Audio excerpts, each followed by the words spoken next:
নমস্কার আমার প্রিয় সকল বন্ধুরা, কেমন আছেন সবাই? আশা করছি আপনারা সবাই ভালো আছেন, সুস্থ আছেন। এখন ঘড়িতে বাজে সকাল 6:30 আর আমি ঘুম থেকে উঠেছি 6টার সময়।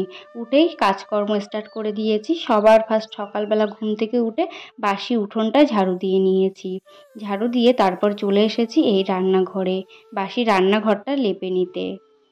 আমি এইদিকে রান্নাঘরটা লেপে নিচ্ছি আর মা কিন্তু কলপারে থালা বাসনগুলো মেজে নিচ্ছে। তো দুজনে মিলে সকালবেলা ঘুম থেকে এইভাবে মানে কাজগুলো মিলেমিশে করলে বেশ আধা ঘন্টা 1 ঘন্টার মধ্যে সব কাজগুলো কিন্তু কমপ্লিট হয়ে যায়। আর মাটির ঘর বারান্দা রোজই যদি লেপা হয় তাহলে কিন্তু দেখতে অনেক বেশি সুন্দর লাগে। তো আমার রান্নাঘরটা সেই কারণে রোজই লেপতে হয়। আর এখানে সোনা পাপাকে দুধ বিস্কুট খাওয়াবো সকালবেলা, কারণ কি ওই যে ঘুম থেকে উঠে সকালবেলা এখন দুধ বিস্কুট খেয়ে তারপরে চলে যাবে স্কুলে। আর স্কুল থেকে ফিরবে সেই 10টার সময়। আর স্কুল থেকে যে ভাত বা খিচুড়ি নিয়ে আসে মাঝে মধ্যে ওকে ওই খাবারটাই খাওয়ানো হয়। এদিকে দেখো সোনা পাপা স্কুলে চলে গিয়েছে, তারপরে জন্য বেশ বাড়িটা ফাঁকা ফাঁকা লাগছে। আর সোনা পাপা যখন স্কুলে চলে যায় তখন যেন বেশ একটা গাটা হালকা হালকা লাগে। আর সমস্ত কাজবাজ যখন করে নিতে হয় মানে সেই সময়টাই, নাহলে কি বলতো ও বাড়িতে চলে আসলে ওকে খাওয়ানো পড়ানো স্নান করানো আবার রান্না বান্না অনেক কিছুই থাকে। তো তো সোনা পাপা যখন স্কুলে চলে যায় তখন সেই সময়টা তাড়াহুড়ো করে সমস্ত কাজকর্ম করে নিই। আবার ও যদি স্কুল থেকে বাড়ি আসতে মানে 10টার সময় স্কুল ছুটি দেয়, যদি বাড়ি আসতে 10:30 বা 10:20 বা 15 হয়ে যায়, তখন না আবার মনের ভিতরে ঠিক কেমন একটা করে যে এতক্ষণ হয়ে গেল এখনও বাড়িতে আসে না, শুধু পরে রাস্তার দিকে তাকিয়ে থাকি কখন আসবে কখন আসবে। মারা বুঝি এইরকমই হয়, তাই না? বিয়ে না হলে আর সোনা পাপা না হলে কখনোই বুঝতে পারতাম না একটা মায়ের কতটা দায়িত্ব থাকে বা কি অনেক কষ্ট করেছি মানে আর কি। বিয়ের আগে মা যখন অনেক কাজকর্ম বলতো করতে, শুধু বলতাম যে আমি পারবো না বা করবো না, এগুলো বলতাম। এখন না বুঝতে পারি যে তখন যদি করতাম তাহলে মায়ের কষ্টটা একটু কম হতো। তো আজকে মা না হলে মানে আজকে মা হয়েছি বলেই কিন্তু এই কষ্টটা বুঝতে পেরেছি। আর ওইদিকে দেখো সোনা পাপাকে স্কুল থেকে দিয়েছে ওই যে খিচুড়ি আর হাফ একটা ডিম, মানে যেদিন ভাত দেয় সেদিন হচ্ছে ফুল ডিম দেয়, আর যেদিন খিচুড়ি দেয় সেদিন হচ্ছে হাফ ডিম দেয়। আর ওরা খিচুড়ি দেয় ঠিক আছে, কিন্তু খিচুড়ির ভিতরে জানো তো একটু একটু পরিমাণে সবজি দেয় না, শুধু আলু দিয়েই তারপরে হচ্ছে খিচুড়িটা দেওয়া হয়।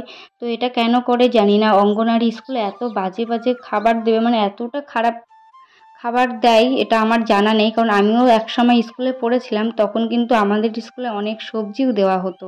কিন্তু এখন দেখছি সোনা পাপাদের স্কুলে না ওই যে খিচুড়ির ভিতরে শুধু আলু আর ডাল দিয়ে মানে খিচুড়ি বানিয়ে দিচ্ছে, তার ভিতরে কোনো দিন কখনোই সবজি দেয় না। তো এটা সরকারের নিয়ম কি এই দিদিমণি এইরকম করছে সেটা না একদমই জানা নেই। আর এই দেখে দেখো কিছুদিন আগে ওই যে ধনে ছড়িয়ে দিয়েছিলাম না এই ছাদের ওপরে নাদার ভিতরে, সে এখানে দেখো অনেক মানে সবগুলো চারা বেরিয়ে গিয়েছে প্রায়। তো আর কিছুদিন পরেও না এগুলো বড় হয়ে যাবে, আর এগুলো বড় হলে তো এগুলো তুলে অনেক রেসিপি করব, সেগুলো তোমাদের তো শেয়ারই করব। আর এই যে গাছটা দেখছো এটা কিন্তু হলো ওই যে রাঁধুনি ফোড়ন দিই আমরা তরকারিতে, সেই রাঁধুনি গাছ। আর এটা হলো একটা সর্ষে গাছ, মানে ইচ্ছা আছে এর ভিতরে না আবার কয়েকটা সর্ষের দানা ছড়িয়ে দেবো, তাহলে মানে শীতকালে না ওই সর্ষে বাটা দিয়ে ভাত খেতেও ভালো লাগে। আর এইদিকে দেখো আমি দুপুরবেলা রান্না করছিলাম, আর রান্না করতে গিয়ে এত বড় একটা বিপদের হাত থেকে বেঁচে গেলাম কি বলবো। ওই যে কড়া থেকে ডালটা লাফাতে গিয়ে পুরো কড়া উল্টে আমার গায়ে পড়ে গিয়েছে। তো অনেকটাই ডাল পড়ে গিয়েছে নিচে দিয়ে আমার গায়ে দিয়ে। আর এখানে দেখো ডালটা হচ্ছে মানে ডালটা একটু গরম কম ছিল বলেই আর কি বেঁচে গিয়েছি, না হলে যে কতটা বড় ক্ষতি হয়ে যেত সেটা ভাববার মানে বাইরে একদমই। তারপরে এটা হলো সন্ধ্যাবেলা, সন্ধ্যাবেলা না ওই সোনা পাপাকে আধা ঘন্টা 10 মিনিট পড়িয়ে তারপরে মানে সময়টা ফাঁকা থাকে। তো সেই সময়টাই চেষ্টা করি ঘর বাড়িগুলো সুন্দর করে গুছিয়ে নেওয়ার। ওই যে সোনা পাপা হচ্ছে এখন টিভি দেখছে, ওকে বই পড়িয়ে দিয়েছি, ও টিভি দেখছে বাইরে, আর আমি এদিকে ঘরের কাজকর্মগুলো করে নিচ্ছি। আর এই শোকেসের উপরটা না অনেক দিন ধরে নোংরা পড়ে গিয়েছে, আমার পরিষ্কার করাই হয়ে ওঠে না। মানে এই ওপরে উঠে আবার পরিষ্কার করতে তো একটু ঝামেলা হয়। মানে যেহেতু চেয়ারের ওপরে দাঁড়িয়ে তারপরে কিন্তু শোকেসটা পরিষ্কার করতে হয়, সেই কারণে একটু অনেক দিন বাদে বাদেই মানে আর কি পরিষ্কার করি ওপরটা।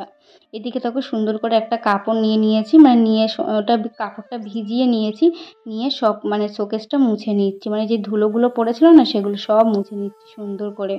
আর আজকে সুন্দর করে শোকেসের ওপরটা গুছিয়ে রাখবো, মানে ঘরটা যদি সুন্দরভাবে গোছানো হয় না তাহলে কিন্তু দেখতে বেশ ভালোই লাগে। তো আমরা যে জায়গাটায় থাকি সেই জায়গাটা যদি পরিষ্কার পরিচ্ছন্ন হয় তবে কিন্তু অনেক পজিটিভ এনার্জিও পাওয়া যায়। তো এইদিকে দেখো এই যে এখন কাজগুলো পরিষ্কার করে নিচ্ছি। আর শোকেসটা না অনেকটাই মানে রং চটে গিয়েছে, যেহেতু অনেক বছর হয়ে গিয়েছে। আর এই ঘরটা যখন প্লাস্টার করেছিল তখন শোকেসটা যেহেতু বাইরে বার করা হয়েছিল সেই কারণে না ওই যে রঙগুলো সব চটে গিয়েছে ঘষা লেগে লেগে। যাই হোক এখন সুন্দরভাবে ভাবে গুছিয়ে নিচ্ছি শোকেসটা। আর এইভাবে পরিষ্কার পরিচ্ছন্ন করে সবসময় চেষ্টা করি রাখার, জানি না কতটা কি পারি কিন্তু চেষ্টা করি। আর এইদিকে দেখো শোকেসের ওপরে না এই সমস্ত জিনিসপত্র ছিল, সোনা পাপার বই, তারপরে ওইদিকে সোনা পাপার ঔষধ, মানে সব ভর্তি আর কি ছিল। তো সবগুলো লাভিয়ে নিয়েছি, নিয়ে এখন সুন্দর করে সাজিয়ে নেবো। আর পুরো ঘরটা আজকে একটু হালকা করে ক্লিন করব।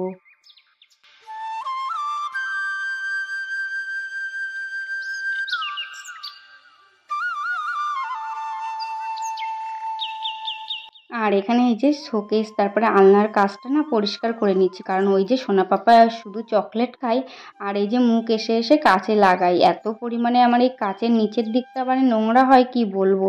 সোনা পাপা পাপা যেহেতু ছোট সেই কারণেই কিন্তু নোংরাটা হয়। তো যাই হোক বাচ্চা থাকলে বাড়িতে তো একটু নোংরা হবেই, তো সেটা পরিষ্কার করার দায়িত্ব কিন্তু আমাদের প্রত্যেকটা মায়ের বা গৃহবধূর। তো এখানে দেখো সুন্দর করে সাজিয়ে গুছিয়ে নিয়েছি পুরো। এবার তোমাদেরকে দেখাবো এক ঝলক যে কেমন লাগছে আমার ঘরটা। আর আজকে জানো তো বরমশাই এসে আমার হচ্ছে শোকেসের ওখানে না লাইট লাগিয়েছে, সেটাও তোমরা দেখতে পাবে একটু পরে। আর এই যে আমার সিঁদুর কৌটাগুলো না ছড়িয়ে ছিটিয়ে গেছিলো, তো আমার সিঁদুর কৌটা আর এই যে সোনা পাপার একটা কাজল, সেই কাজলটা মানে একটা প্লেটের ভিতরে রেখে সুন্দর করে শোকেসের উপরে রেখে দিয়েছি। আর এই যে দুটো ফুল গাছ ছিল সেই ফুল গাছ মানে গাছ আর কি, সেই দুটো দিয়ে ডেকোরেশন করেছি। আর এই ফটোটা দেখছি এটা হলো কিন্তু আমার শ্বশুর মশাইয়ের ফটো। উনি অনেক বছর আগেই গত হয়েছেন, এখান থেকে 10 বছর আগে হয়তো গত হয়ে গিয়েছেন। আমার শ্বশুর মশাইয়ের স্ট্রোক হয়েছিল, ব্রেন স্ট্রোক, তো তিনি মারা গিয়েছেন। আর এই দেখো এখানে সুন্দর করে শোকেসটা গুছিয়ে নিয়েছি, ওই যে ওখানে রেখেছি সোনা পাপার বই ব্যাগ, আর এই সাইডে হচ্ছে আমার সিঁদুর, দুটো ডায়েরি। আর এই যে শোকেসটা সুন্দর করে সাজিয়ে নিয়েছি। আর এটা হলো আলনা, এই যে আলনার ওপরটা না একটু মানি প্লান্ট রেখেছি। আর গাছগুলো যখন একটু বড় হবে তখন দেখতে কিন্তু আরও বেশ ভালো লাগবে। আর এই দেখো আমার সুন্দর করে সাজানো গোছানো আমার ঘরটা, অনেক কষ্ট করে তিল তিল করে আর কি সব জিনিসপত্র তৈরি করেছি। কারণ আমি যখন এসেছিলাম না তখন আমার ঘরে একটা ছোট্ট চৌকা খাট ছিল আর এই আলমারিটা ছিল, আর কিন্তু কিছুই ছিল না। তারপর আস্তে আস্তে টাকা জমিয়ে জমিয়ে তারপর সব কিছু কিনেছি। আরও অনেক স্বপ্ন আছে, জানি না কবে পূরণ করতে পারবো, কিন্তু চেষ্টা করব খুব তাড়াতাড়ি পূরণ করতে।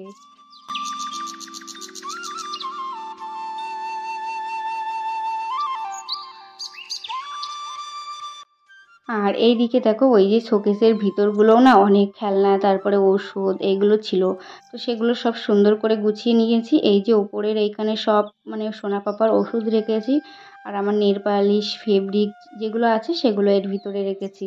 আর এই যে নিচেরটায় রেখেছি এর ভিতরে না পিছনের দিকটা আমার যে সমস্ত ব্যাগ মানে ব্যবহার করি প্রায়শই সেই ব্যাগগুলো রেখেছি। আর তার সামনে দিয়ে এই যে পুতুল, তারপরে এই জগন্নাথ দেবের ফটো এইগুলো রেখেছি। আর এই তলার এইটাই একটা হচ্ছে কাঁচ ভাঙা আছে, সেই কারণে এই তলারটাই না সব খাবারগুলো রেখেছি।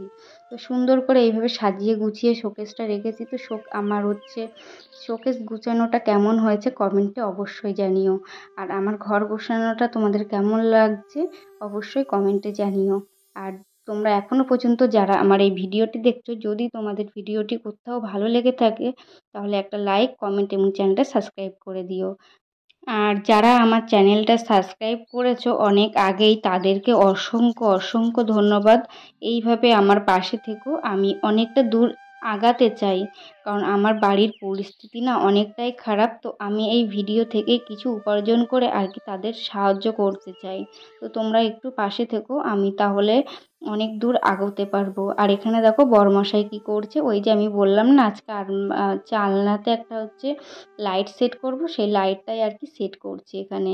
তো দেখছিলাম কিভাবে লাইটটা দিলে ভালো লাগে।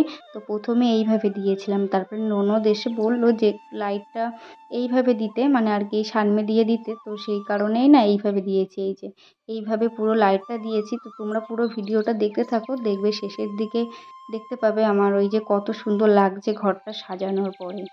আর দেখবে প্রত্যেকটা বাড়িতে কিন্তু একটা করে কারেন্টের মিস্ত্রি ছোটোখাটো থেকে থাকে। আমার বাড়িতে তেমন আমার হাজবেন্ড কিন্তু, আর বাপের বাড়িতে ছিল আমার দাদা। মানে প্রত্যেকটা বাড়িতে খেয়াল করে দেখবে একজন করে আর কি থাকে। এই দেখো তোমাদেরকে আমি দেখাচ্ছিলাম, মানে দেখাতে দেখাতে কারেন্ট চলে গিয়েছিল। আর এই যে পুরো ঘরটা আমার কি সুন্দর লাগছে তাই না, আমার তো ভীষণ পছন্দ হয়েছে ঘরটা। আর রাত্রেবেলা না ঘরের সমস্ত লাইট অফ করে এই আলোটা জ্বালালে দেখতে বেশ ভালো লাগে। আর কেমন লাগছে কমেন্টে অবশ্যই জানিও। আবার নেক্সট ভিডিওয়ে দেখা